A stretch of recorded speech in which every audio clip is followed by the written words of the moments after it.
manera quisiera dar como la introducción a este encuentro de hoy. Realmente estoy muy contento de que muchas compañeras y compañeras podamos compartir este espacio. Y nuevamente, antes de darle la palabra, le quiero agradecer especialmente a Mauro por el tiempo que va a disponer para charlar con nosotros.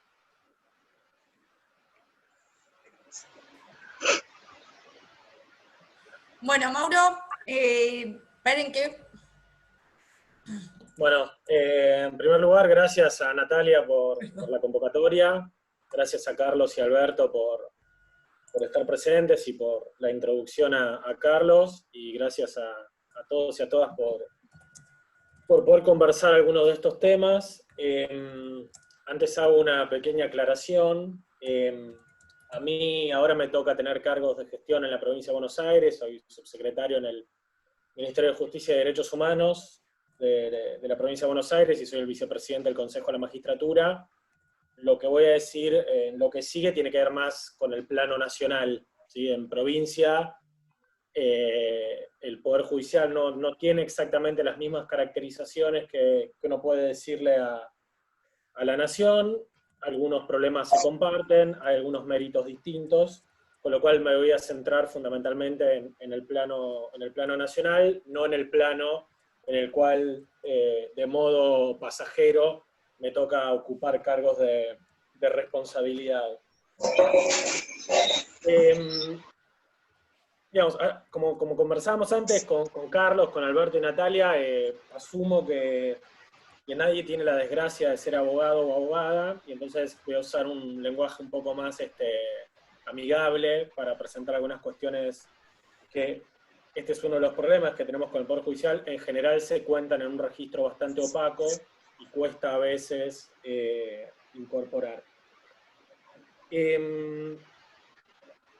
Antes de entrar, digamos, el proyecto de ley que envió el presidente al Senado, digamos, trata de resolver una cuestión relativamente puntual, no menor, que tiene que ver con la justicia federal, en particular el fuero penal de la justicia federal en la capital federal, que después voy a hacer algunas precisiones sobre eso, y después, mediante un decreto, crea un consejo consultivo para el fortalecimiento del Poder Judicial y el Ministerio Público, que tiene 4 tareas, este consejo consultivo.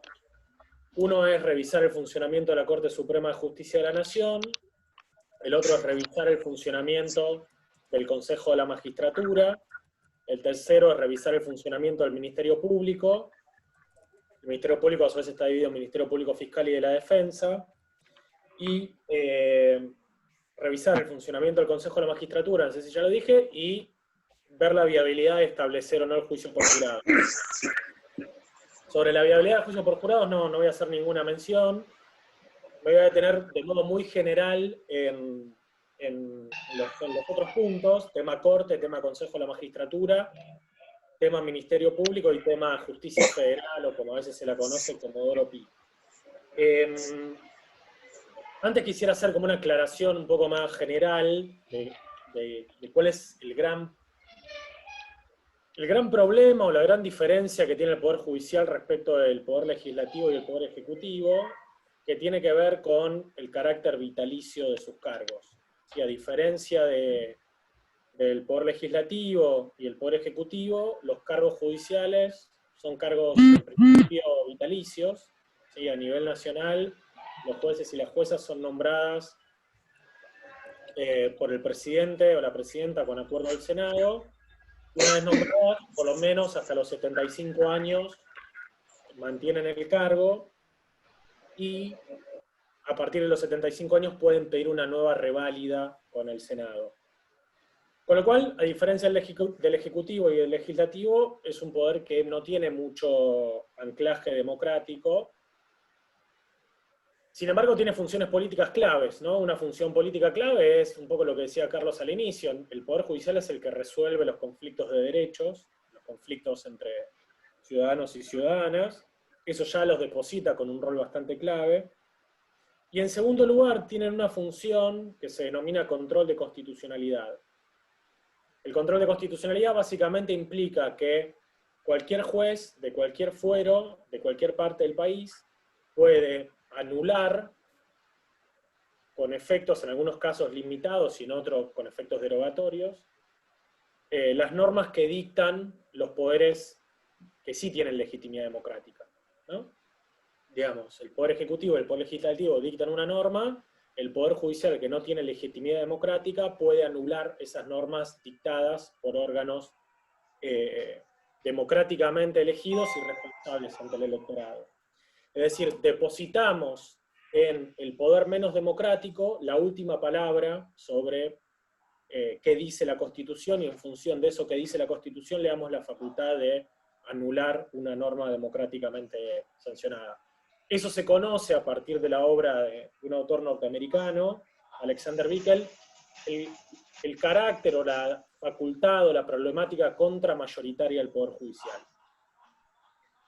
Y esto, y con esto cierro, esto no es algo que salió mal en el diseño institucional, sino que es algo que salió como fue planificado. Si los diseños institucionales de la segunda parte del siglo XIX en América Latina no fueron diseños institucionales preparados o pensados para hacer ingresar a los sectores populares en los espacios de toma de decisión, sino que fueron diseños institucionales pensados para cerrarles la puerta en la cara. Y en ese sentido, si alguna norma sancionada por los órganos democráticos era contraria a determinados intereses, bueno, teníamos al Poder Judicial como garante de... como garante de los intereses de ciertas élites. Con lo cual, cuando estamos pensando en cualquier tipo de reforma del Poder Judicial, estamos pensando de cómo reformar, de cómo mirar un poder que es el menos democrático y que ha sido, de alguna manera, diagramado así. Eso complementado con cierta opacidad de su funcionamiento, escasos mecanismos de rendición de cuentas, que ahora menciono algo, y demás. ¿Qué es lo que hizo el presidente en el decreto que creó este Consejo Consultivo? Bueno, solicitó la revisión de estos órganos que les decía, la Corte Suprema, el Ministerio Público, el Consejo de la Magistratura y el juicio por jurados. La Corte Suprema de Justicia de la Nación, en la República Argentina, tiene dos grandes facultades que no necesariamente debería tener o no debería tener como tiene, para decirlo de la mejor manera. Una tiene que ver con un cúmulo muy importante de funciones administrativas y administrativas financieras. ¿Sí? Digamos, la Corte tiene para sí la gestión de cuestiones vinculadas al uso de los recursos de parte del Poder Judicial, tiene en parte la administración del personal del Poder Judicial, y, por ejemplo, la Corte Suprema tiene la facultad de regular los sueldos de parte de los empleados y de los propios jueces y juezas. Eso es algo que la Corte históricamente tuvo en Argentina, que en 1994 se le quitó constitucionalmente y se lo dio o se le atribuyó al Consejo de la Magistratura, y que la Corte de modo inconstitucional lo sigue manteniendo de modo parcial. ¿Sí? Digamos, habrán escuchado quizás en algún diario que la Corte tiene un fondo anticíclico. ¿Sí? Bueno, ese fondo anticíclico la Corte no lo debería tener porque la Constitución dice en el artículo 114 que eso debería estar en manos del Consejo de la Magistratura. Entonces, una de las cuestiones, y con esto voy a ir un poco rápido, una de las cuestiones que uno podría revisar en este esquema de revisión de funcionamiento de la Corte Suprema de Justicia de la Nación es si la Corte debería mantener estas funciones más de tipo administrativas, que sobre todo son la gestión de los recursos, que no es nada menor, o si debería cumplir nada más y nada menos que con la Constitución y darle esas atribuciones al Consejo de la Magistratura, que ahora voy a explicar un poco cómo funciona. Y después el otro punto clave que tiene la Corte es que es el último tribunal a nivel nacional. Si en algunos casos puntuales pueden ir a un tribunal internacional, que es la Corte Interamericana de Derechos Humanos. Pero en principio a nivel nacional la Corte Suprema de Justicia de la Nación es el último tribunal a nivel nacional. No se puede ir a la Corte por cualquier cosa, hay que cumplir ciertos requisitos o ciertas pautas, y ahí hay otro punto interesante, que es que las pautas de acceso a la Corte están establecidas por una ley de 1863, que es la ley número 48, y sobre todo por propia jurisprudencia de la Corte. ¿Sí? Con lo cual es la propia Corte la que fue creando las reglas para decidir qué causas iba a atender o aquellas sobre las cuales no iba a atender. Entonces, en este punto, lo que uno también podría pensar es que debería ser el Congreso quien regule con mayor potencia cuándo y cómo se puede acceder a la Corte y cuándo y cómo no se puede acceder a la Corte, y que no sea el acceso al máximo tribunal un juego en el cual el jugador, en este caso la jugadora de la Corte, administre su propia puerta de entrada o de salida. Eso en parte es, digamos, esa gestión de la Corte, de qué casos toma y qué casos no toma, y cuándo resuelve esas cosas que la Corte toma, se transforman en un potente dispositivo de juego político, ¿sí? Porque la Corte, cuando toma casos, los toma cuando quiere, y los resuelve cuando quiere. Entonces hay casos que la Corte decide resolver muy rápidamente, o hay otras que la Corte se guarda, y por ahí pasan 2, 3 o 4 años, y en algún momento el tribunal decide resolverlos.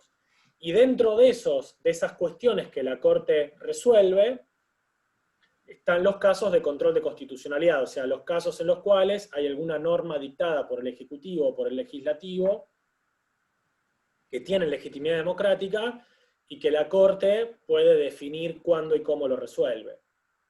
Entonces, suele pasar que cosas que comprometen al Poder Judicial se resuelven muy rápido, ¿sí? Si recuerdan la llamada Ley de Democratización de la Justicia, el paquete de leyes dictados en el 2013, la Corte lo resolvió súper rápido porque estaba muy interesada en eso. Otras causas, la Corte prefiere de alguna manera guardarse las causas y que eso sirva como un mecanismo de juego político con los demás poderes. Entonces, otro de los puntos que uno podría revisar del funcionamiento del tribunal tiene que ver con eso, con los usos políticos que muchas veces hace el tribunal para decidir cuándo y cómo resuelve los casos, sobre todo los casos en los cuales de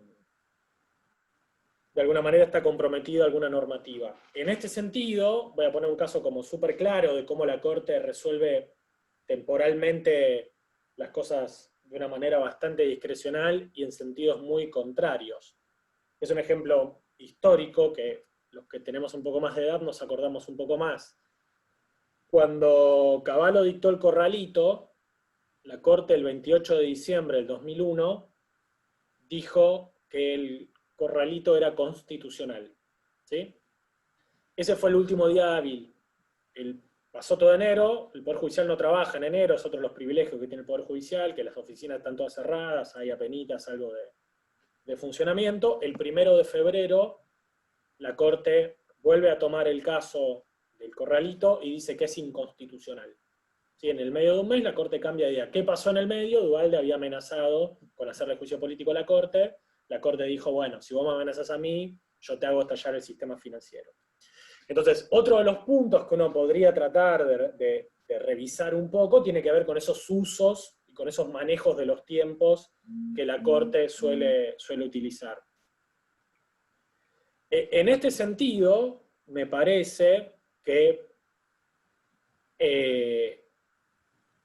hay un trabajo para hacer, pero es un trabajo que también es muy delicado, porque cualquier tipo de regulación que uno quiera hacer sobre la Corte, en definitiva la Corte va a analizar su constitucionalidad, y en definitiva la Corte va a decir si fue constitucional o no, y tendrá la facultad de anularlo. Eso, digamos, como una serie de problemas o de cosas que se podrían reformar respecto de la Corte Suprema de Justicia de la Nación. Hay otro de las instituciones que tiene el Consejo Consultivo para revisar, que es el Consejo de la Magistratura. El Consejo de la Magistratura fue creado, incorporado en la Constitución Nacional en 1994, se puso en funcionamiento en 1998. Se pensó, por un lado, para quitarle a la Corte las funciones de administración, eso se hizo parcialmente, como les decía antes, y después se pensó para intervenir en el proceso de selección de magistrados y magistradas, y para intervenir en el proceso de rendición de cuentas de magistrados y magistradas. ¿Cómo era antes del 94 el sistema de selección de jueces y juezas a nivel nacional? El Poder Ejecutivo enviaba una propuesta y el Senado en sesión secreta admitía o no esa propuesta. Lo que hace el Consejo de la Magistratura para cargos inferiores a la Corte es, cuando se genera una vacante, se llama a concurso, en ese concurso se hace una prueba de antecedentes, una prueba de oposición, y se hace una entrevista con el Consejo, eso termina en un orden de mérito, y se eleva al Poder Ejecutivo una terna, el Poder Ejecutivo elige uno de esa terna y lo somete al Senado. ¿Cuáles son algunos de los problemas que tiene el Consejo de la Magistratura? Sobre esto voy a ir un poco más rápido, se los tiro nada más como títulos. Uno es la mora que tiene en resolver concursos, ¿sí? En hacer los concursos, el promedio de tiempo que existe entre que se llama concurso y se envía la terna al Ejecutivo, desde el 2001 al 2018 fue de 600 días, o sea, más de 2 años, o casi 2 años, perdón, para hacer los concursos. Ese es uno de los problemas. Y después hay una serie de problemas un poco más políticos, que tienen que ver con los perfiles de jueces que salen del Consejo de la Magistratura ternados. Sobre eso hicimos una investigación un poco más amplia, pero lo que les cuento es, fundamentalmente en la evaluación de antecedentes, lo que se meritúa es la antigüedad en el cargo dentro del Poder Judicial o del Ministerio Público, o la trayectoria como abogado o abogada de la matrícula. Esto tiene un pequeño problema, que es que, como en el Poder Judicial los ingresos son discrecionales, y en parte del Ministerio Público y la Defensa, eso está un poco mejor ahí, también son discrecionales, lo que termina pasando es que se transforma en un mérito la antigüedad en un cargo al cual no se concursó y del cual no hay evaluaciones periódicas. Y no se reconocen prácticamente otras trayectorias profesionales, o sea, los puntajes por docencia universitaria, títulos de posgrado, patrocinios jurídicos gratuitos y demás, son todas cosas que no se evalúan. Con lo cual, en el cómputo de antecedentes, es esperable que queden mejor puntuados los que ya están dentro de la estructura judicial o de la estructura del Ministerio Público. Y después, en la prueba de oposición, que es la resolución de un caso imaginario, también hicimos una investigación sobre 144 temarios de concursos, y lo que vimos es que temas sobre injusticias por redistribución, o injusticias por reconocimiento, o sea, injusticias vinculadas a la mala distribución de los recursos materiales, o al reconocimiento de las diferencias de géneros o de identidades sexuales, en general no suelen ser evaluadas, con lo cual, digamos, no es esperable que después los jueces y juezas sean sensibles a estas injusticias por redistribución y por reconocimiento. Y después de ese proceso meritocrático, entre comillas, porque hay ciertas dudas sobre esos méritos, hay una entrevista con el Consejo. También hicimos un estudio de unas 45 más o menos entrevistas, donde vimos que casi el 70% de las entrevistas cambia ese orden de mérito que había resultado en el marco de la evaluación de antecedentes y oposición. Con lo cual, lo que vemos es que esa parte del Consejo de la Magistratura, en cuanto a la selección de jueces y de juezas, también tiene sus debilidades. Por otra parte, y cierro con esto del Consejo de la Magistratura, esto no lo aclaré, es un órgano donde hay representación del Congreso de la Nación, de los colegios de abogados y abogadas, de la Judicatura, y un representante académico y un representante del Ejecutivo. La otra función del Consejo de la Magistratura, junto con otro órgano que es el Jurado de Enjuiciamiento, es la escasa rendición de cuentas que históricamente tuvo el Poder Judicial. Yo les comentaba antes que el Poder Judicial es vitalicio y hasta antes de la reforma de 1994, jueces y juezas solamente podían ser removidos y removidas por el juicio político. Es un dispositivo mediante el cual la Cámara de Diputados acusa por 2/3 de sus integrantes por mal desempeño o delito, y el Senado remueve con la misma mayoría. En toda la historia, desde 1853 hasta toda la historia de procesos no dictatoriales, ¿no? Desde 1853 hasta 1998, que es cuando empieza a funcionar el jurado de enjuiciamiento, se habían destituido, la Cámara de Diputados había acusado por mal desempeño a 24 jueces y juezas. Se habían destituido 18 y se habían confirmado en el cargo 6.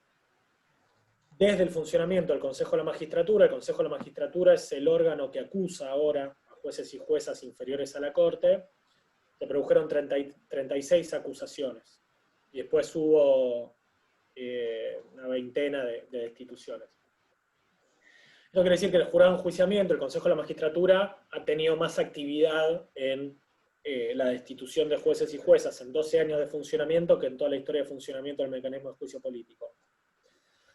Sin embargo, hay como una especie de hueco entre los casos que ameritan una destitución por juicio político, en general son, por jurado de enjuiciamiento, que en general son casos muy, muy graves, y el no hacemos nada. ¿Sí? En ese punto, el Consejo de la Magistratura tiene algunos dispositivos para sancionar jueces y juezas, pero esos dispositivos casi no son usados. ¿Sí? Desde los 12 años de funcionamiento del Consejo se dictaron 40, 50 sanciones nada más. Con lo cual, ahí hay un punto a revisar que tiene que ver con cómo rinden los jueces y las juezas cuentas de sus propias actividades, y qué pasa con aquellas faltas que cometen o aquellos malos funcionamientos que no ameritan ser destituidos, pero sí que ameritarían algún tipo de llamado de atención o de aplicación de multas y demás. Ese es otro de los puntos que me parece que uno podría revisar en la otra institución que el Consejo Consultivo tiene que mirar, que es el Consejo de la Magistratura. Sobre el Ministerio Público digo algo ahora cuando me refiero al proyecto de ley enviado al Senado de la Nación. El proyecto de ley enviado al Senado de la Nación, que yo creo que es mejorable en algunos aspectos, pero que en términos generales me parece un proyecto interesante, viene a resolver no estas cuestiones más estructurales que estuve mencionando hasta recién acá, sino que fundamentalmente, no exclusivamente, pero fundamentalmente, trata de resolver lo que muchas veces en los medios aparece como el problema de Comodoro Pi, que tiene que ver con un fuero particular, que es el Fuero Criminal y Correccional Federal de la Capital Federal, que tiene la particularidad, y por eso es un fuero delicado, de tener la competencia, o sea, de tener la facultad de investigar los delitos cometidos por los funcionarios públicos del Estado Nacional. ¿Sí? Entonces, eso, digamos, ese fuero federal, que hasta el 90, 91 tenía 6 juzgados, y el menemismo lo amplió a 12, se transformó hacia la segunda parte de los años 90, pero fundamentalmente en los últimos años, en un fuero donde convergen, de alguna manera, los servicios de inteligencia, ¿sí? Porque una tendencia a utilizar servicios de inteligencia para investigación penal convencional, o sea, cualquier delito, ahora se investiga con servicio de inteligencia, lo cual es una barbaridad. Alguna influencia de alguna embajada de algún país del norte, alguna influencia de ciertas corporaciones y ciertos operadores políticos. ¿Sí? Digamos, Comodoro Pi se transformó en eso. Se llama Comodoro Pi porque es la calle donde queda la sede de esos juzgados criminales y correccionales federales de la capital. Entonces, una de las cosas que fundamentalmente hace el proyecto es ese problema que está condensado en 12 juzgados, es de alguna manera ampliar la cantidad de juzgados que van a entender sobre esos delitos, y con ello intentar evitar ese entramado entre servicios de inteligencia, sobre lo cual hay una intervención ahora, esta dimensión de las embajadas, estos operadores políticos y la presencia de ciertas corporaciones. ¿Cómo se hace esa ampliación? Se hace, por un lado, uniendo ese fuero criminal y correccional con otro fuero, que es el fuero penal económico, que es un fuero donde se investigan delitos vinculados a contrabando, violación de la ley penal cambiaria, algunas cuestiones vinculadas al régimen monetario, delitos vinculados a la moneda. Entonces, esos 12 juzgados federales, criminales y correccionales se unen con estos juzgados existentes del fuero penal económico, y por el otro lado se crean 23 nuevos juzgados con esa competencia, ¿sí? Con lo cual, con esos de alguna manera se descomprime muchísimo esa red subterránea que funcionaba debajo de los 12 juzgados, con una ampliación a 46 juzgados con esa competencia. Además se hace otra cosa, esto por ahí es un poco largo explicarlo, pero sobre los delitos comunes que se cometen en la capital, esos delitos eran juzgados por jueces nacionales, eso se traspasa a la Ciudad de Buenos Aires. Y por el otro lado, ¿sí?, para también desactivar ese entramado subterráneo, lo que se hace es, se pone en funcionamiento, o se dice que se va a poner en funcionamiento, el sistema acusatorio. Y sobre esto me detengo un segundo más para entender un poco y para mencionar cuál es el papel del Ministerio Público. Históricamente, sí, los sistemas procesales penales fueron virando de los sistemas inquisitivos a los sistemas acusatorios. Digamos, hay tres actores claves del proceso penal. Uno es el juez o la jueza, otro es el fiscal o la fiscala, y después la defensa. El fiscal es el que acusa, por decirlo de alguna manera, ¿sí? Es una estructura del Estado que está dentro del Ministerio Público. El Ministerio Público está dividido entre el Ministerio Público Fiscal y el Ministerio Público de la Defensa. El Ministerio Público Fiscal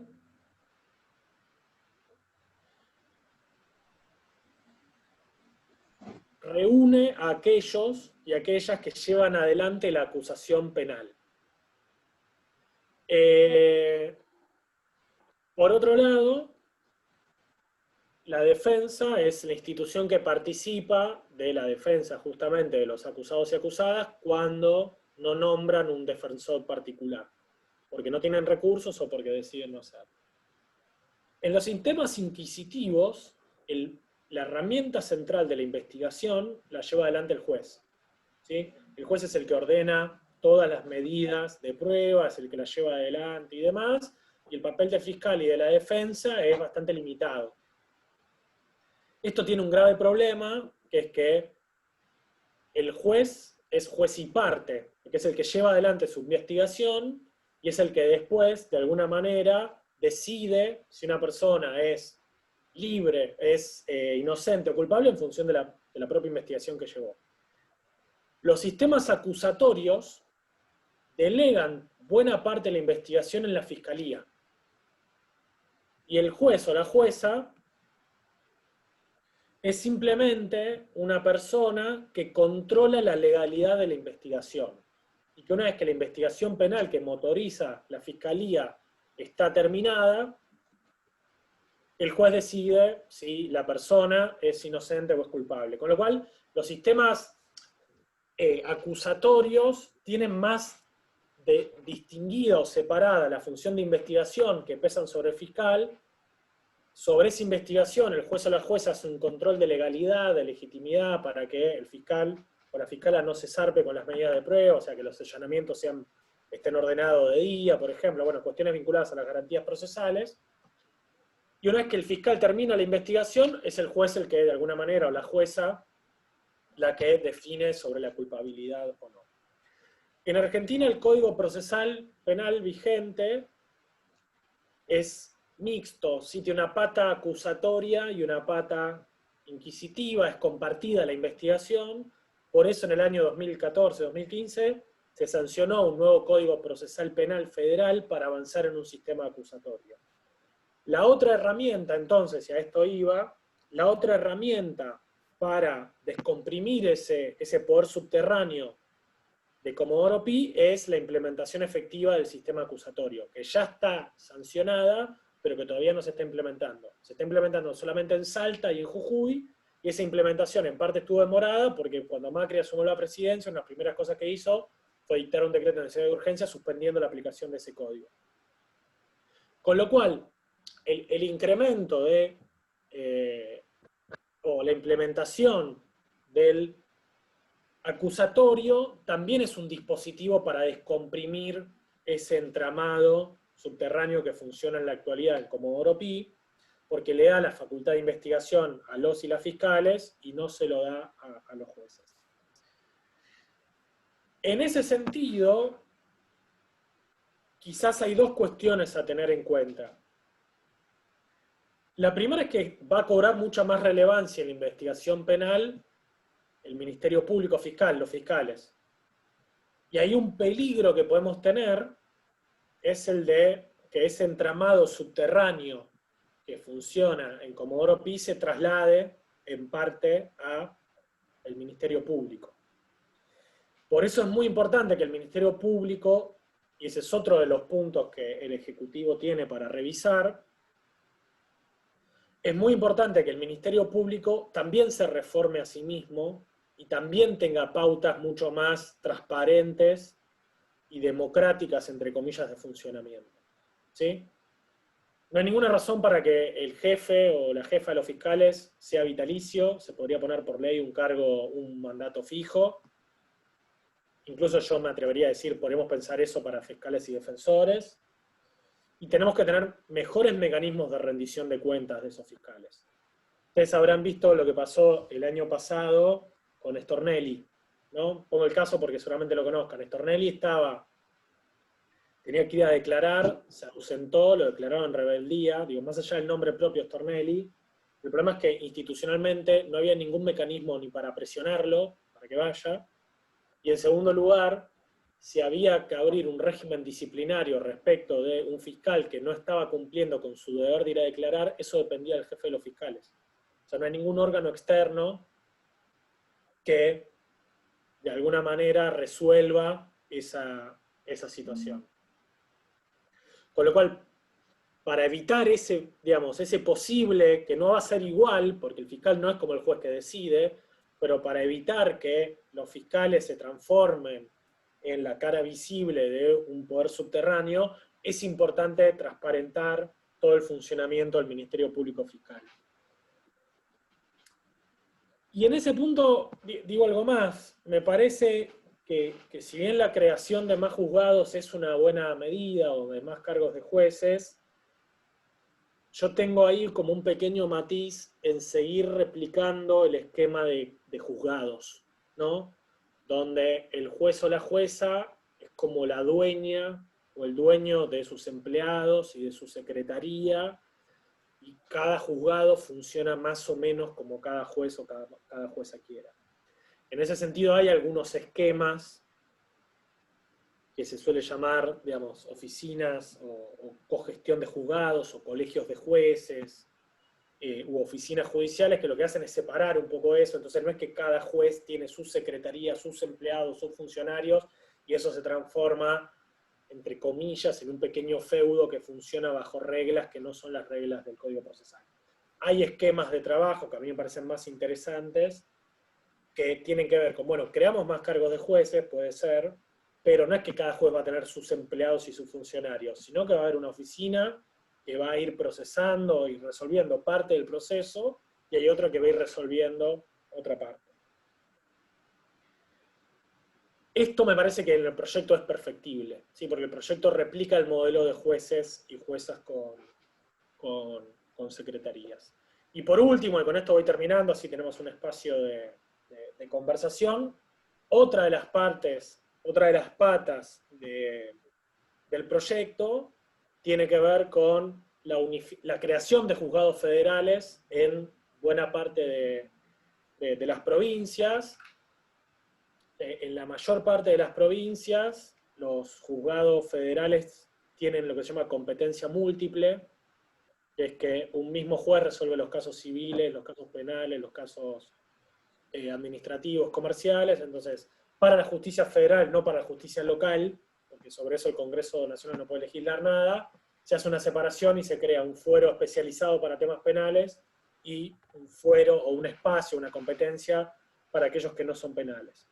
Y por último, esto lo digo como título, pero no tiene sentido, creo que nos detengamos en esto, se unifica un fuero particular de la capital federal, que es el fuero contencioso administrativo, que es el que resuelve los conflictos contra el Estado Nacional, con el fuero civil y comercial de la capital federal, que resuelve casos muy puntuales de marcas, patentes y alguna cuestión vinculada a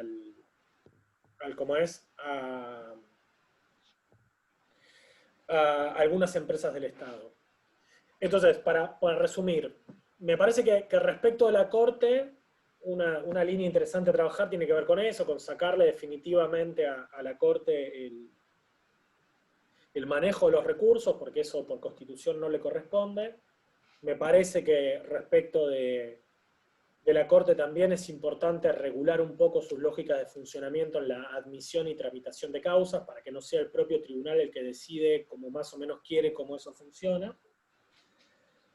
Respecto al Consejo de la Magistratura, creo que hay que mejorar mucho en los dos aspectos que tiene, tanto en el sistema de selección, que hay que merituar antecedentes que hoy no se meritúan, hay que cambiar algunas lógicas de las evaluaciones que se toman, y hay que mejorar mucho la rendición de cuentas de jueces y juezas en los casos que no amerita una destitución, pero que tampoco podemos seguir con un siga-siga. Y respecto del proyecto de ley efectivamente enviado, me parece que el espíritu es interesante, es algo puntual, digamos, no es una reforma estructural del sistema judicial, sino que es una reforma puntual que sobre todo resuelve esos mecanismos subterráneos que funcionan en Comodoro Pi. En ese sentido me parece que hay que estar atentos a cómo va a empezar a funcionar el Ministerio Público Fiscal con el acusatorio, y en segundo lugar, cómo evitar replicar en la creación de nuevos juzgados la estructura del juzgado. Si la estructura en la cual el juez o jueza es una especie de patrón o patrona de cómo funciona esa pequeña burocracia, e ir a mecanismos un poco más flexibles, en el cual los jueces y las juezas tengan que convivir con distintos empleados y distintos funcionarios de acuerdo a cómo se vayan sorteando las causas. Bueno, yo dejaría por acá como para presentar como un pantallazo de los distintos temas. Obviamente si algo no quedó claro lo aclaramos, y por supuesto si hay comentarios o críticas o eso los vamos resolviendo. Bien, muchas gracias, Mauro. Pido disculpas que antes estaba con algunos problemitas técnicos con la transmisión en vivo en Facebook y bueno, me demoré un poquito. Bueno, ahora abrimos un espacio de preguntas o intervenciones, si alguien tiene alguna posición o lo que fuera para compartirnos entre todos, y lo vamos a abrir a más o menos 5 o 6 personas, que si me van levantando la manito, les voy habilitando el micrófono para que puedan hablar, o me lo piden aquí por el chat. Así que podemos iniciar, que alguien rompa el hielo. Entiendo que Carlos igual es director de escuela, es docente, todo, pero también tiene sus preguntas. Así que no sé si vos, Carlos, para romper el hielo, querés empezar con alguna de ellas. Dale, no hay ningún problema. No, mientras te iba escuchando, Mauro, que veía algunas cuestiones que son muy técnicas en términos de cómo se organiza todo el sistema, y observando por ahí las resistencias que hay o que uno ve en algunos grupos que representan la oposición, digamos, ante este proyecto o esta iniciativa que el presidente pone en debate y en consideración. Mi pregunta puntualmente es cómo el mismo núcleo, digamos, el gremio de los abogados, el sistema, cómo debate el sistema por fuera, digamos, de este espacio mediático que uno puede observar algunas posturas, digamos, ¿cómo ve el sistema judicial tus compañeros? Digamos, sé que sos docente también, universitario, digamos, ¿cómo ve el común de los que pertenecen al gremio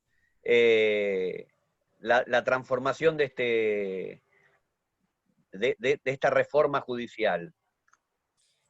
Bien, vamos a hacer el siguiente esquema. Primero hacemos todas las preguntas, Mauro va tomando nota y las responde todas juntas, ¿sí? Presento a Daniel Cámpora, también integrante de la dirección del Partido Solidario, que tiene allí una pregunta.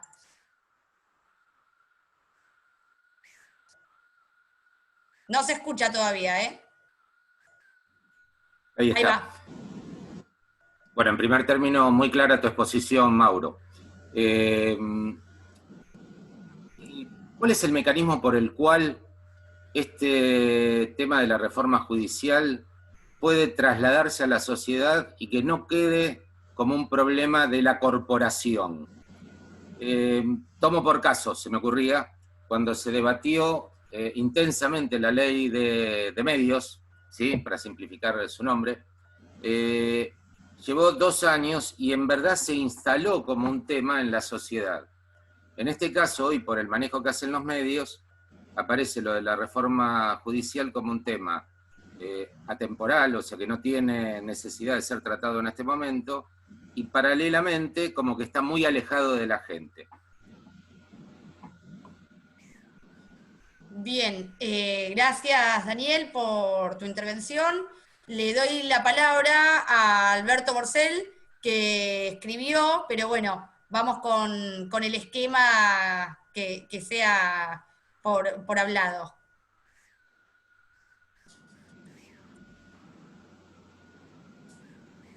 Sí, una pregunta para... En el tema de la Corte Suprema, ahí en tu explicación vos decías que ella tiene el poder de veto de última instancia.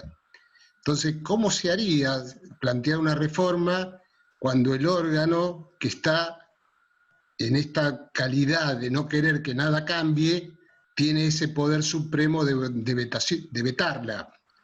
¿Se podría conseguir por algún artificio constitucional que no conozco, por la forma de un plebiscito? O sea, ¿de qué manera se podría entrarle a ese problema? Porque el poder concentrado esto lo tiene muy agarrado y no creo que ceda tan fácilmente a una reforma en esa calidad que tienen.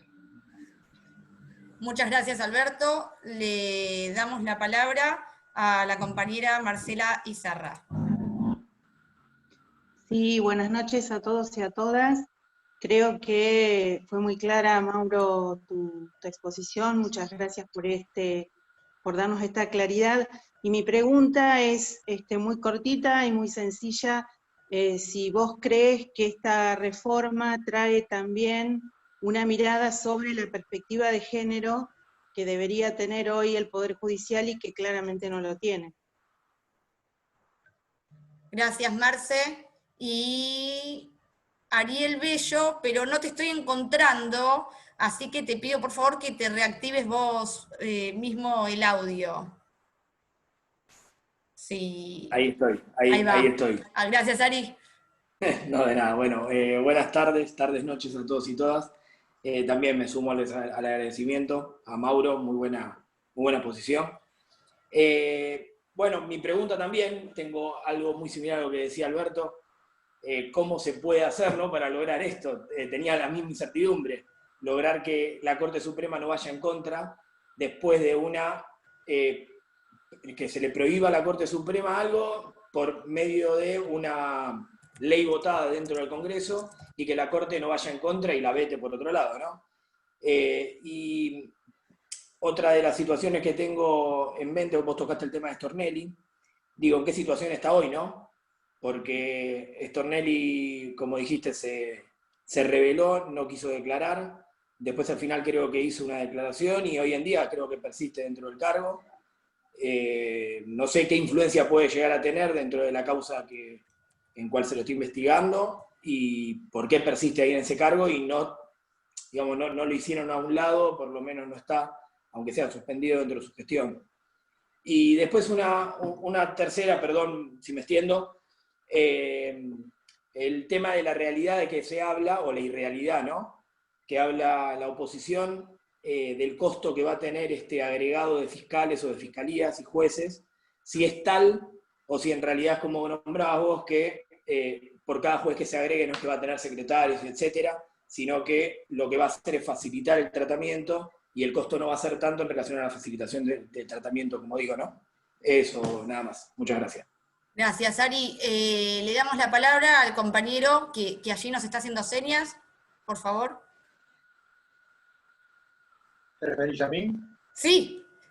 Yo voy a agregar algo a lo que dijo Mauro en su nuevo libro que se presentó. Mauro, ¿me escucha? Bueno, Sí. Mauro dice acá en un artículo muy interesante que es a partir de este inquietante punto de partida, de esta inquietante continuidad que cobra relevancia analizar cuáles son los mecanismos de rendición de cuentas de cargos que no son elegidos democráticamente y son prácticamente vitalicios. Y termina diciendo acá también, dice, se puede afirmar que carecemos de sistemas de rendición de cuentas de cargos cuasi vitalicios a lo que se accede además sin elección popular y casi sin criterios meritocráticos. Esto lo dice Mauro en este libro. ¿Lo ven? Disculpe, se escucha Ahora, bastante entrecortado, La pregunta mía apunta a lo siguiente. Está todo perfecto en cuanto a las intenciones que tenemos para la reorganización de los fueros federales y los fueros comunes. Me parece muy bien. Pero yo pregunto, ¿cuál es la ley que vamos a aplicar? Porque yo entiendo, también soy abogado, que toda nuestra formación es dogmática. Nosotros no tenemos sentido de la crítica con respecto a lo que es la legislación. Y nos seguimos manejando dogmáticamente, porque acá de esto, de la reforma de las leyes, que sean más accesibles, como dice Mauro, al pueblo, me parece que estamos un poco alejados. Y yo creo fundamentalmente que la gente común del común tiene un sentido de lo que es justicia, pero no tiene ningún grado de intervención. Actuamos como si fuéramos logias dentro de un sistema general que es la familia judicial. Y yo creo que eso tendríamos que ver en qué medida insistimos para que haya un cambio realmente importante. Y me permitiría dar un ejemplo muy interesante con respecto al sentido de justicia que tiene el pueblo. En el siglo XIX se había planteado a un pobre paisano que le habían dado un pagaré, un bribón, que le decía que el vencimiento de la obligación era el día de San Pirincho. Vamos a ponerle Pirincho, ya que está de moda. El hombre no lo podía cobrar porque el firmante decía de que no había tal santo. El hombre recurre al juez de paz de campo y le dice, déjame estudiar para ver qué día puede ser. Dice, mire que no hay ningún, en el santoral no figura. Volvió el hombre y el juez le dijo, sí, ya sé qué día es. Es el 1 de noviembre. ¿Por qué? Porque es el día de todos los santos inocentes. Entonces ese hombre, que no tendría la gran instrucción, pero sí tenía sentido de lo que es la justicia, Y yo creo que tenemos que darle participación a la justicia. Nuestras leyes tienen que tener otro grado de humanidad, porque no es la fría aplicación dogmática de un texto legal como para fundar solamente una sentencia. Tiene que haber algo más dentro de ello que haga a otro tipo, a otra condicionalidad de los hechos que nosotros tenemos. Bárbaro, muchas gracias. Aguárdenme un segundito, que estoy confirmando a alguien que levantó la mano y veo que ya no está más levantada. Javier Martín, ahí te reactivo el audio.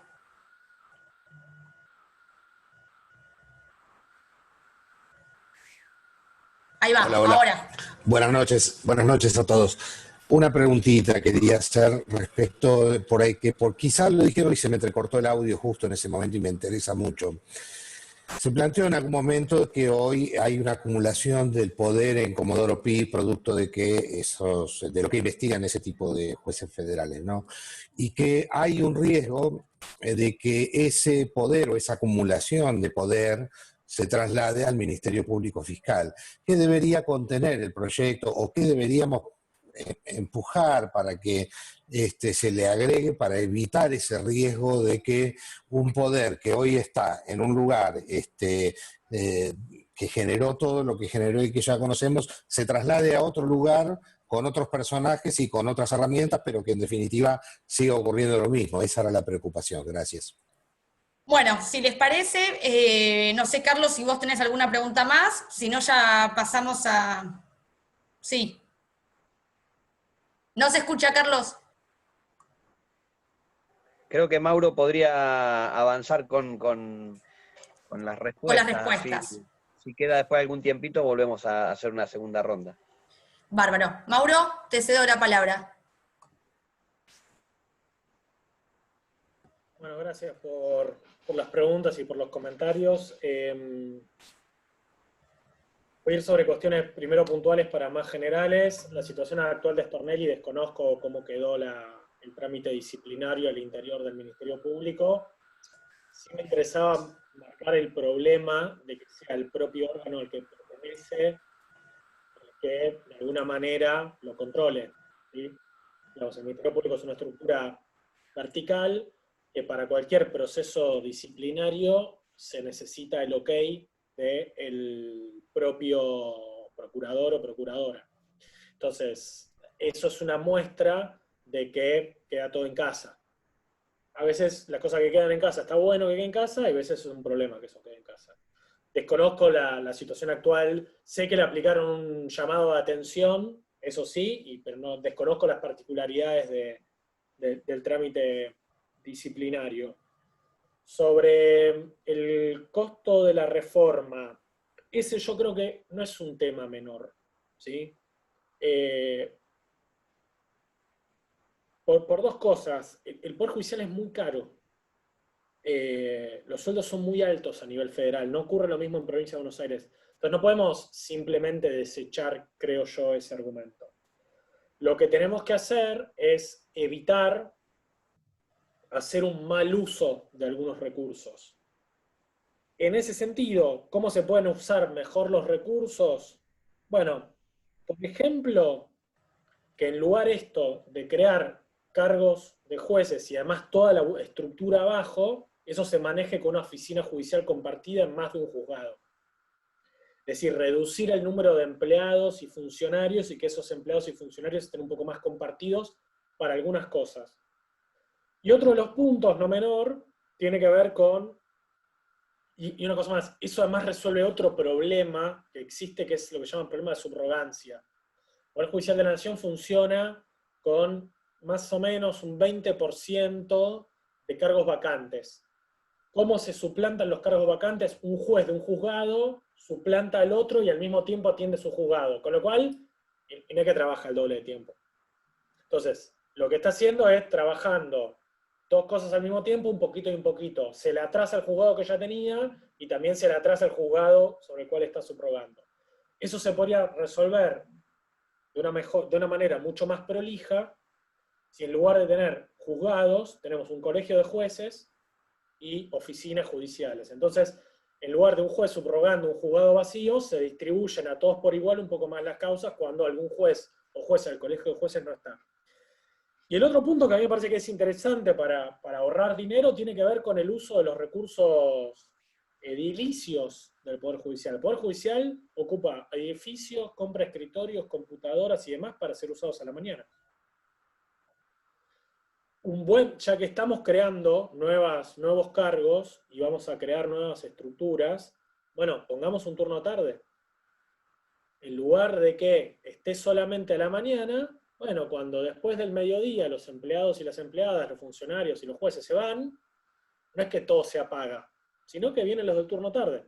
Eso resuelve además un montón de problemas de acceso a la justicia y demás. Entonces, a mí me parece que el tema costo es un tema que para mí hay que mirarlo, porque lo mismo puede predicarse el Ejecutivo, el Legislativo.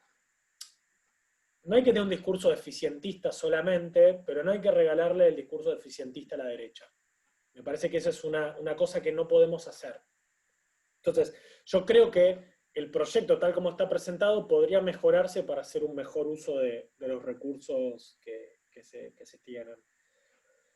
Respecto de la perspectiva de géneros, por lo menos en el proyecto de ley, no hay demasiado en ese sentido, pero reitero algo, el proyecto de ley resuelve un asunto bastante puntual,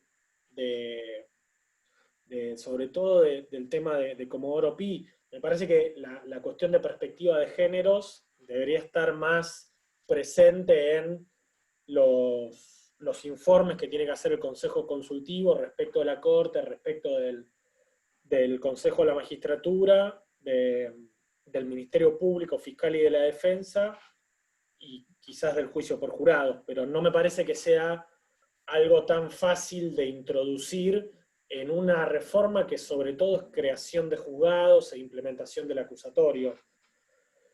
En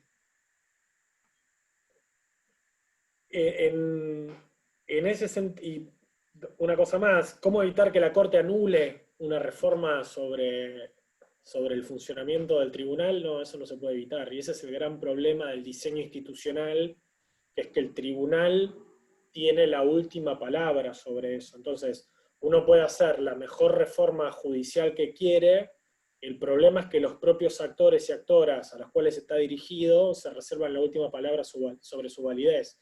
Entonces ahí tenemos como un problema no menor, que es que el riesgo de que el tribunal, cualquier juzgado primero, y después la Corte declare inconstitucional cualquier reforma judicial, está presente. La única manera de evitar eso es que se reforme la Constitución. Y hasta ahí, porque la Corte, digamos, hay cortes locales que han declarado inconstitucionales reformas de las constituciones provinciales, con lo cual ese es un problema para nada menor a tener en cuenta. Y esto lo completo con algo con dos cosas que también me preguntaron. ¿Cómo reaccionaron los espacios más judiciales respecto de esto?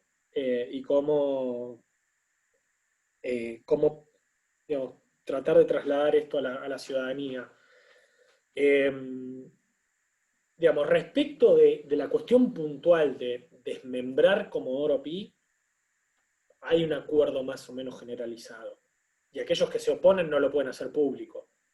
Lo que puede haber es algún tipo de matiz o incluso de crítica de cómo eso se desmembra. Yo ahí tengo mi matiz también. Pero que hay que eso desmembrarlo y que la decisión de hacerlo es una decisión, digamos, bastante corajuda, eso no está en discusión. Y es esto, quienes están en contra no lo pueden hacer público. Después hay que ver cómo opera las reformas que se presenten en la Corte, en el Ministerio Público, en el Consejo de la Magistratura y demás, porque ahí, digamos, hay cuestiones en las cuales hay colegios de abogados y abogadas que se sienten cómodas con el funcionamiento del Consejo de la Magistratura, del sistema judicial en general, y hay otros que se sienten incómodos, depende digamos, de qué posicionamiento exista, y lo mismo vale decir de quienes pertenecen a la estructura judicial. Digamos, los colegios de funcionarios que de alguna manera agrupan a los funcionarios y jueces, en algunos puntos tienen miradas distintas respecto a los empleados. Ahora, también hay muchos casos en los cuales los empleados se quieren parecer a los funcionarios, en un elenco de privilegios que tienen. Entonces, ese es un entramado bastante variopinto, que no es tan fácil de caracterizar. Y por eso, y con esto cierro, o digo algo después también, pero por eso para mí es fundamental que esto no sea solamente una discusión de los operadores del sistema, porque si es solamente una discusión de los operadores del sistema, es más fácil que quienes mandan en este sistema, que son los jueces y las juezas, la Corte en última instancia, se sientan más cómodas al momento de decidir. Me parece que esto es una deuda pendiente de las tradiciones nacionales y populares, o incluso de izquierdas, de una fuerte desatención a los temas institucionales. ¿Sí? En América Latina pasa una cosa que es muy rara, que es que el diseño institucional es un diseño institucional liberal conservador, que en principio no es muy funcional a los intereses populares. Ahora, la historia latinoamericana del siglo XX ha demostrado una cuestión muy paradojal, que las derechas más conservadoras fueron las que históricamente pisotearon ese sistema institucional con dictaduras, con gobiernos democráticamente elegidos, pero que después avanzaron muy fuerte sobre las instituciones, a la vez que elevaron el discurso de protección de esas instituciones que estaban avasallando.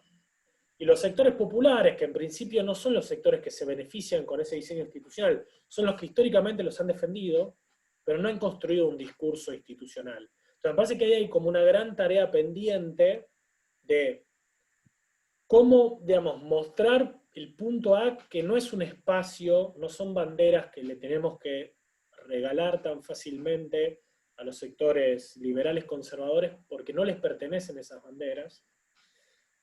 Y en segundo lugar, tenemos que tratar de construir un discurso institucionalista que no sea una mera defensa de las instituciones liberales conservadores, sino que las tenemos que tratar de pensar en una dimensión un poco más participativa. ¿Cómo se hace eso? No tengo la más remota idea, pero me parece que es el horizonte al cual tenemos que hacer, y que en eso creo que tenemos cierta culpa, digamos, que no hemos prestado la debida atención a las dimensiones más institucionales del juego de la política, paradójicamente en momentos en los cuales los defendimos nosotros, ¿no? Y me olvidé una cuestión puntual respecto al riesgo de que ese entramado subterráneo se traslade al Ministerio Público. A ver, el riesgo es menor en principio, porque los jueces pueden llevar adelante la instrucción, o la investigación, mejor dicho, pero en definitiva resuelven los jueces. Con lo cual no está el riesgo de lo que pasa ahora, que es que el juez investiga y que además resuelve. Ahora, sí pueden pasar algunas cosas, ¿no? Que en la investigación se cometa una serie de nulidades. Para eso es importante tener varios jueces y no solamente 12. Ahora, también puede ser que el Ministerio Público Fiscal pise las causas. Digamos, que no avancen porque el Ministerio Público no las quiere llevar adelante. En ese sentido, lo que hay que hacer primero es, digamos, creo yo, ¿no? Hay una serie de políticas muy de mínima que tendrían que estar adelante o que tendrían que desarrollarse. Por un lado es una rendición de cuentas ciudadana de ciertas medidas que se van tomando. O sea, los jueces y las juezas tienen roles fundamentales, los fiscales y las fiscalas también, y nunca dan una conferencia de prensa. Voy a poner un ejemplo muy paradigmático del último mes, de los últimos 2 meses. Cuando se anunció la intervención de Vicentín y cuando se anunció que se enviaría un proyecto de expropiación, más allá de que eso después no sucedió, se hizo una conferencia de prensa con el presidente y con una senadora. 2 órganos representativos dando razones públicas. Esa intervención se anuló por un juez, que no sabemos de dónde salió, o sea, que no es democráticamente elegido, sabemos de dónde salió porque fue por los canales institucionales y no dio una explicación de qué hizo. Entonces, lo primero que uno debería pensar es, bueno, por lo menos anualmente, sobre ciertas causas, merecemos una pequeña explicación de qué hicieron, cómo lo hicieron, cuándo lo hicieron y qué no hicieron. Y después, por el otro lado, tiene que haber algún mecanismo de contralor externo respecto de los fiscales y las fiscalas para evitar lo que sucedió con Stornelli. Digo, más allá del nombre propio, una institución que rinde cuentas solamente sobre sí misma, o sea, que al cual le rinde cuentas al jefe, no es una institución que sea transparente en la rendición de cuentas. Dependemos del jefe de los fiscales o la jefa de los fiscales para que algunos mecanismos de rendición de cuentas funcionen o no. Lo que hay que hacer es quitar esa facultad que hoy está en la cabeza del Ministerio Público y dárselo a otra institución, que sea la que de alguna manera tramite las denuncias disciplinarias o establezca otro tipo de rendición de cuentas. Entonces yo lo que haría es ese doble movimiento, exigir un montón de publicidad que hoy no tienen, con conferencias de prensa, con la obligación de dictar comunicados de prensa cada vez que dictan un procesamiento, cada vez que ordenan un allanamiento, casos sensibles y demás, y por el otro lado, que cuando tienen que dar explicaciones institucionales sobre las prácticas que hicieron, no tenga que ser sobre la propia estructura burocrática a la cual pertenecen, sino que tenga que ser sobre otra. Igual insisto con esto, el peligro nunca es tan grave como el que tenemos ahora, porque el peligro que tenemos es esto, investigaciones que estén mal llevadas, pero ahí tenemos un juez o jueza que puede poner ciertos frenos, o investigaciones que se pisan, digamos, que no avanzan. Sobre el segundo es un poco más difícil que el juez o la jueza impulse.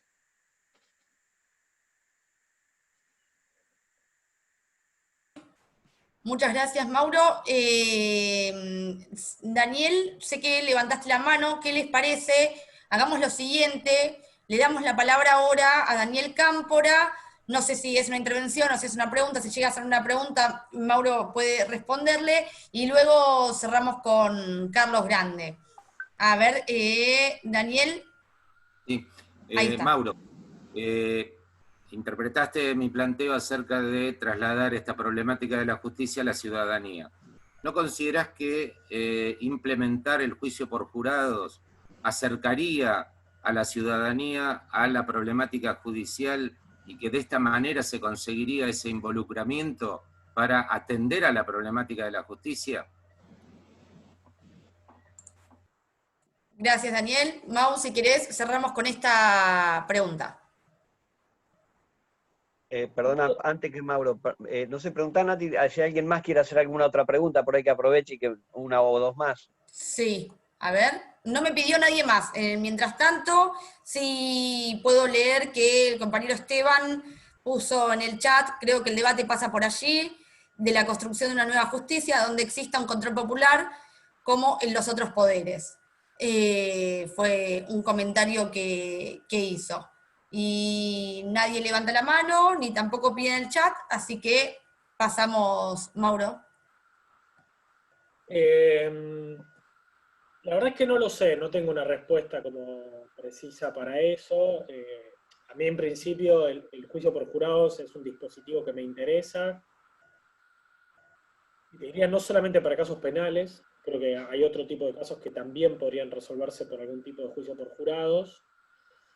Lo que no me queda claro, pero no tengo una respuesta fuerte sobre eso, es si el papel del jurado, el jurado ocupa una dimensión muy pequeña de todo el entramado, el funcionamiento de la estructura judicial, permite involucrar en esas discusiones. O sea, el jurado en el juicio penal lo que hace es escucha a las partes, y en lugar de ser el juez o la jueza que dice, sí, tal persona es culpable o es inocente, dice el jurado, tal persona es culpable o tal persona es inocente.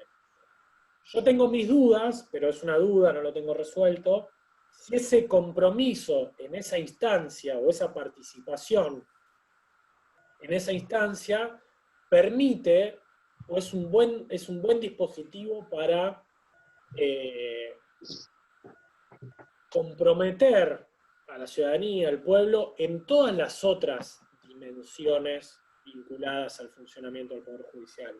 No lo tengo claro, ¿sí? Digamos, me inclinaría a pensar que sí, pero es esto, digamos, me parece que es una intervención un poco acotada en el juicio por jurados, y de hecho en la provincia de Buenos Aires existe el juicio por jurados, y no me da la sensación de que eso haya servido como una herramienta súper potente para que los temas judiciales transiten por las lenguas populares.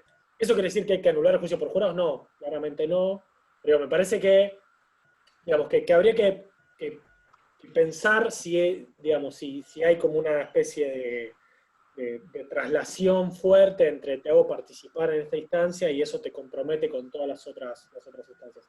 Eso puede ser que también se pueda resolver, que es una línea que a mí me interesa bastante, en establecer juicios por jurados o participación popular en procesos que sean más colectivos. Y porque los jueces no solamente resuelven conflictos individuales o conflictos penales, sino que también los jueces suelen resolver conflictos colectivos. En los conflictos colectivos a mí me parece que ahí sí hay una beta mucho más interesante para darle participación ciudadana. Voy a poner un ejemplo como muy sencillo a qué me estoy refiriendo. Una de las sentencias emblemáticas de la Corte presidida por Lorenzetti fue cuando la Corte se metió en el tema de la limpieza del riachuelo. Ese es un tema en el cual uno puede pensar en modelos de participación popular y monitoreo popular muy fuerte, porque además no es un momento, la sentencia no es un momento, la sentencia se va construyendo en distintas etapas.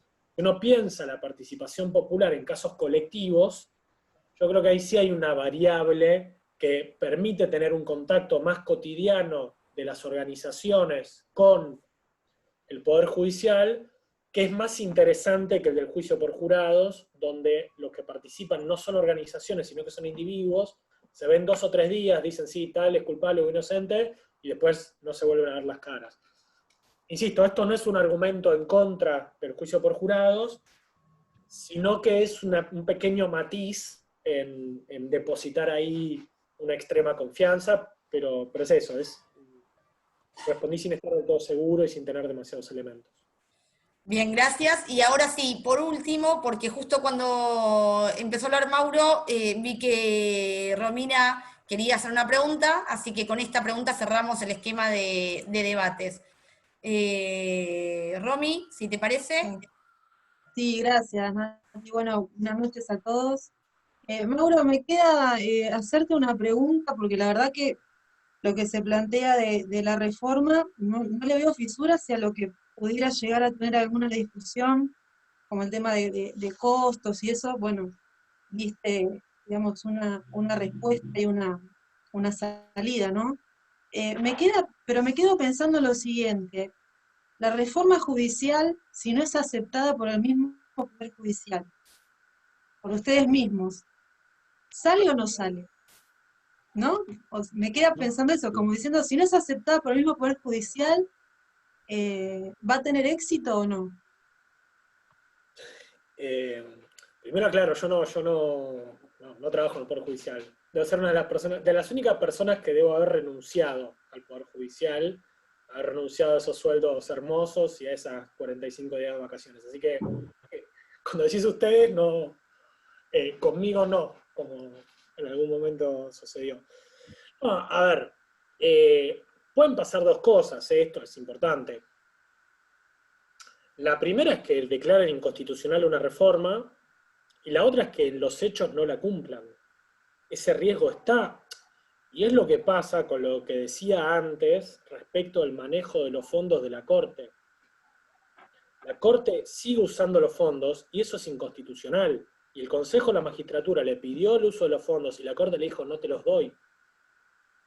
Y no te los doy fue un llamado por teléfono, no es que fue una explicación, fue, sí, ¿sabés qué? ¿Querés los fondos? Bueno, vení a buscarlos. Esa dimensión, digamos, hay una cosa que se llama enforcement, que es como la dimensión de aplicación de las leyes. Esa dimensión de aplicación de las leyes, cuando se refieren a los propios actores del sistema judicial, es muy complicada. ¿Sí? Porque ahí lo que estamos es confiando que los propios actores del sistema apliquen reglas que quizás no les gustan. Para eso lo que hay que hacer es tener mecanismos institucionales externos a esa propia estructura que los controlen y los sancionen. Entonces, el desafío es enorme. El desafío es enorme porque, digamos, la estructura judicial tiene la manija para declarar inconstitucional una reforma. Insisto, esta igual no es una reforma como archizarpada. No es que estamos revolucionando el Poder Judicial. Es una cuestión bastante puntual, por ahora, sobre Comodoro Pi, insisto. Ahora, si uno quisiera avanzar en una reforma mucho más estructural, tenemos ese doble peligro, que lo declaren inconstitucional, o que no lo declaren inconstitucional y que no lo cumplan. Eso se resuelve o con diseños institucionales que, digamos, que cerquen al Poder Judicial a que simplemente cumpla la ley, o a democratizar mucho esta discusión para que haya una especie de poder popular para que, de alguna manera, esto haya una especie de incentivo positivo a cumplir. Pero lo que vos decís es trágico, pero es como funciona. Bueno, muchas gracias, Mauro, por el tiempo, por la explicación. Vamos a pasar a darle la palabra a Carlos, así él puede darnos algún mensaje, algún cierre, y nos vemos en la próxima, y a la vez también entiendo que este es el primero de algunos otros encuentros que hagamos, y ojalá que sean con la participación de Mauro y que él pueda, dentro de su agenda bastante complicada, poder brindarnos un poquito de más tiempo. Carlos, te escuchamos. Bien, bien. Primero, Mauro, excelente, realmente me suma las palabras de Natalia y decirte que sería para nosotros muy pedagógico tus participaciones en encuentros donde podamos seguir profundizando sobre este tema, porque evidentemente es un tema que a la militancia le preocupa, ¿no? Pensaba en esto último que vos desarrollabas y pensaba en la cuestión de las correlaciones de fuerza. Si bien este es un proceso que va a transformar un pequeño sector de todo el sistema judicial, no deja de ser interesante en términos de las pequeñas batallas culturales que hay que ganar también en ese ámbito que es el ámbito de la justicia, ¿no? Y me quedo con dos cosas. La primera es esta, mientras vos decías que los gobiernos nacionales y populares, y como así también a veces la izquierda, desatiende algunas cuestiones que refieren a lo institucional, también pensaba en la cuestión de la seguridad, ¿no? Que es otro gran tema que a veces nos cuesta abordar en términos de, bueno, ¿cuál es nuestro posicionamiento frente a esta situación?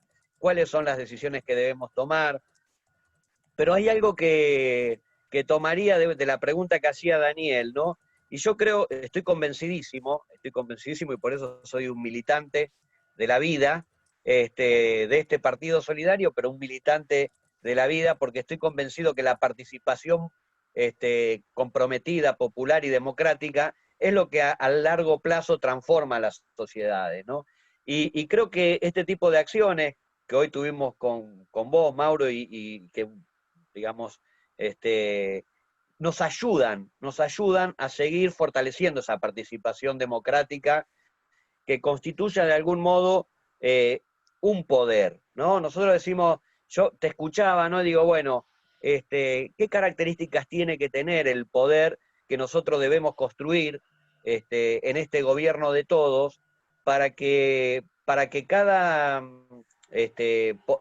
poder a su vez tenga su autonomía, pero que no pise al otro, digamos, que una reforma constitucional, que una reforma dentro del Congreso no sea decretada de anticonstitucional por algún poder judicial. Vos hablabas el caso de Vicentín, y ahí vemos claramente como un juez de no quiero minimizar, digo, pero de un pueblo, de un lugar, que termina tomando una decisión que pone en discusión y en debate a toda una sociedad.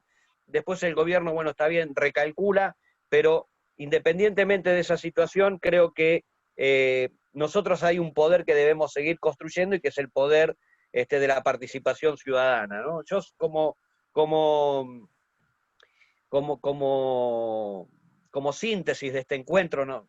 no me atrevo a decir como mensaje, como decía Nati, pero como síntesis de este encuentro, lo que me gustaría es avanzar en que es muy importante construir espacios de concientización y de participación. Que esa complejidad, digamos, esa dialéctica entre concientizar y participar, es lo que nos permite a nosotros a veces ganar alguna ofensiva en alguna transformación social.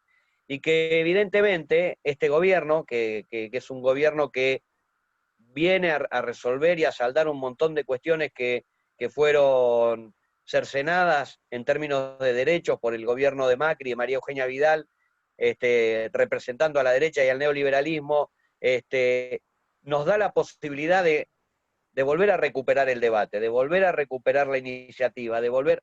Ahora, ningún proceso de transformación es lineal y hacia adelante, ¿no? Eso genera tensiones, genera debates, y me parece que nosotros tenemos un compromiso, y que ese compromiso como militante es avanzar en espacios de estas características que nos permitan participar a nosotros y a la vez construir conciencia popular de cómo debería actuar no solo esta cuestión de la reforma, de esta reforma puntual judicial, sino también de cómo debería actuar la justicia.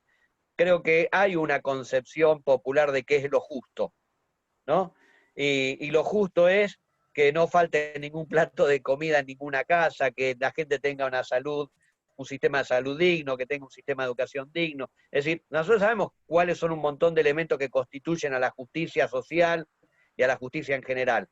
Y a veces, bueno, los mecanismos de la justicia obturan estas posibilidades de construir una sociedad más igualitaria, más distributiva, y que nos permita a todos, digamos, poder realizarnos como individuos en el marco de esa participación democrática. Con lo cual, cierro esta idea. Te agradezco nuevamente, Mauro, Natalia, y ojalá que podamos seguir encontrándonos para seguir profundizando sobre este tema. Ojalá, Mauro, podamos encontrarte de nuevo en algún otro momento como para poder seguir profundizando sobre estas cuestiones, y al resto de los compañeros y las compañeras que hoy nos acompañaron, también les agradezco profundamente, porque estos espacios son espacios que nos permiten reflexionar juntos, seguir fortaleciendo nuestra tarea militante, nuestro compromiso con este gobierno, con esta sociedad que tenemos que transformar, y que de alguna manera cada uno de nosotros pueda ser un agente multiplicador de este debate cultural que tiene que ver con la reforma judicial.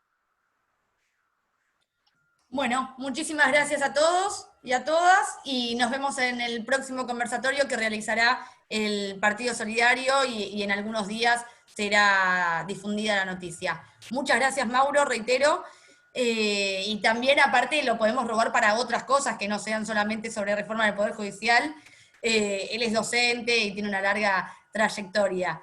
Así que les mando saludos a todos, buenas noches y buen fin de semana. Saludos para todos. Gracias, muy bueno, compañero. Gracias, Mauro. No, muchas gracias. Chao, buenas noches. Chao, buenas noches, saludos. Un beso. Chao, buenas noches. Gracias. Gracias, Aprendí un Mauro. montón. Chao. Gracias. Gracias. Desde Pehuajó, abrazo solidario para todas y todos. Muchas gracias. Abrazo, más. Abrazo. Igualmente, gracias, compañero. Desde Mar del Plata, saludos. Muy bien, qué lindo. La matanza. El federalismo de nuestra provincia es ese. ¡Vamos! De Vicente La otra López. punta del norte, de Ramallo. De Bahía Muy Blanca. bien, Ramallo, Vicente López, mirá qué bien. Ahí está Roberto. ¿No hablaste, Roberto? Como nunca, ¿vieron? ¿Vieron? Tremendo. Me estuve callado, ¿eh? Re atento estuve. Abrazo grande y Un solidario. saludo para todos. matancero, compañero. Un beso. Chao, limpio. Chao, Marce. Chao. Nos vemos, Chao, Carlos. chicos, muy linda Chao, actividad. Muy bueno, Chao, Carlos, Nati. Chao, Chao, Lili, Carlos. muchas gracias. Chao, chao. Hasta la próxima.